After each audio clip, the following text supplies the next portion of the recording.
जब आपके जीवन का मान लीजिए 1% चेतनापूर्वक संचालित हो रहा है और 99% संयोगवश, तो आप जीवन से जबरदस्त डरे रहेंगे और कोई तरीका ही नहीं है।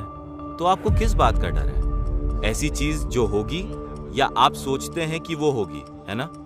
अगर आप इनके बारे में कुछ नहीं जानते तो आप संयोग से चलने वाले प्राणी हैं। आपका डरे रहना अच्छा है, वरना आप खुद को जबरदस्त नुकसान पहुंचा सकते हैं।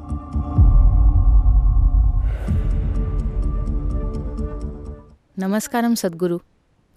कई लोग कहते हैं कि विचार कर्म बनाते हैं और कभी कभी हमारे सबसे बड़े डर हमारे मन में दिन में बार बार आते रहते हैं। तो हम ऐसे विचारों को आने से कैसे रोकें और उन डरों को सच होने से कैसे रोकें और अनचाहे कर्मों को कैसे कम करें? देखिए, कर्मों से जुड़ी हर चीज का बहुत गलत अर्थ लगाया गया है और उसे पहले से लिखे हुए भाग्य की तरह दर्शाया गया है। कर्म का मतलब यह है, कर्म का अर्थ है काम। इस शब्द का अर्थ है काम। यहां बैठे बैठे आप में शारीरिक गतिविधियां चल रही हैं, मानसिक गतिविधियां चल रही हैं, भावनात्मक गतिविधियां चल रही हैं और ऊर्जा की गतिविधियां चल रही हैं। These four dimensions of karma are happening within you every moment of your life. आपके जीवन के हर पल में कर्म के ये 4 आयाम आपके भीतर हो रहे हैं, जागते हुए और सोते हुए भी ये हो रहे हैं। अब अगर मैं आपसे एक सवाल पूछूं कि आज सुबह जब आप जागे तब से अब तक कर्म के इन 4 आयामों में से कितना आपने पूरी चेतना में संचालित किया, आपके हिसाब से कितना होगा? कितने प्रतिशत? 1% से भी कम, मेरा यकीन कीजिए। ये 1% से भी काफी कम है। जब आपके जीवन का मान लीजिए 1% चेतनापूर्वक संचालित हो रहा है और 99% संयोगवश, तो आप जीवन से जबरदस्त डरे रहेंगे और कोई तरीका ही नहीं है। अगर आप कार चला रहे हैं और जैसे आप चला रहे हैं उसका 99% अनजाने में हो रहा हो, तो क्या आप डरेंगे या नहीं? So fear is a consequence. तो डर अपनी बुद्धि की प्रकृति को ना संभाल पाने का नतीजा है। देखिए, आप जीवन को इस तरह अनुभव कर रहे हैं। इसके 3 आयाम हैं। एक चीज है जिसे याददाश्त कहते हैं, जो आप में लगातार कुछ भरती रहती है। याददाश्त सिर्फ वही नहीं है जो आपको याद है। आपको याद नहीं कि 10 पीढ़ी पहले आपकी परदादी कैसी दिखती थी? क्या याद है? आपको याद नहीं है, लेकिन उनकी नाक आपके चेहरे पर लगी हुई है, हाँ या नहीं?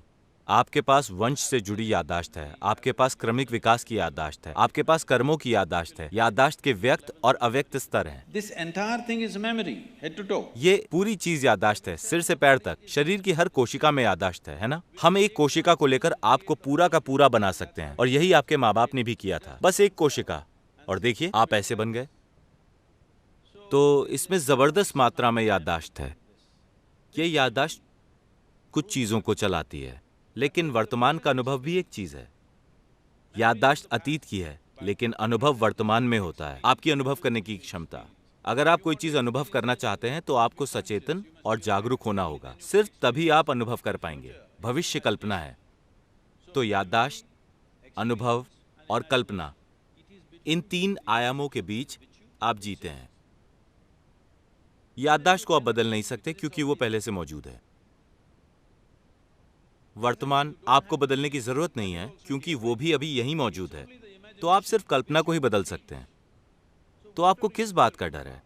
ऐसी चीज जो होगी या आप सोचते हैं कि वो होगी, है ना? डर हमेशा ऐसी चीज के बारे में होता है जिसका अभी अस्तित्व नहीं है। यह हमेशा इस बारे में होता है कि क्या होगा। तो आप उस चीज से दुखी हैं जो है ही नहीं। अगर आप उससे दुखी हैं जिसका वजूद ही नहीं है, तो उसके लिए मनोरोग के शब्द मौजूद हैं। हेलो, आपको बस एक ही बात का आराम है कि सभी उसी हालत में है। पागल खाने में आमतौर पर ऐसा ही होता है। हर कोई उसी हालत में होता है, लेकिन अभी लोग इस हालत में हैं। जो 10 साल पहले हुआ उससे वो अभी भी दुखी हो सकते हैं। जो परसों हो सकता है उससे वो आज ही दुखी हैं। वो उन चीजों को लेकर दुखी हैं जो मौजूद ही नहीं है, सिर्फ इसलिए क्योंकि आपकी शिक्षा पद्धति में आप हर चीज के बारे में पढ़ते हैं सिवाय इसके कि इसे कैसे संभाला जाए। अगर आप इसे नहीं संभालना जानते तो इससे कोई फर्क नहीं पड़ता कि आपने कितनी फालतू जानकारी जमा कर ली है, वो आपको जीवन में ज्यादा काम नहीं आएगी। आपको जानना होगा कि इसे कैसे रखें, इस शरीर को कैसे संचालित करें, इस दिमाग को कैसे चलाएं, इन भावनाओं और इस ऊर्जा को कैसे संचालित करें। अगर आप इनके बारे में कुछ नहीं जानते तो आप संयोग से चलने वाले प्राणी हैं। आपका डरे रहना अच्छा है, वरना आप खुद को जबरदस्त नुकसान पहुंचा सकते हैं।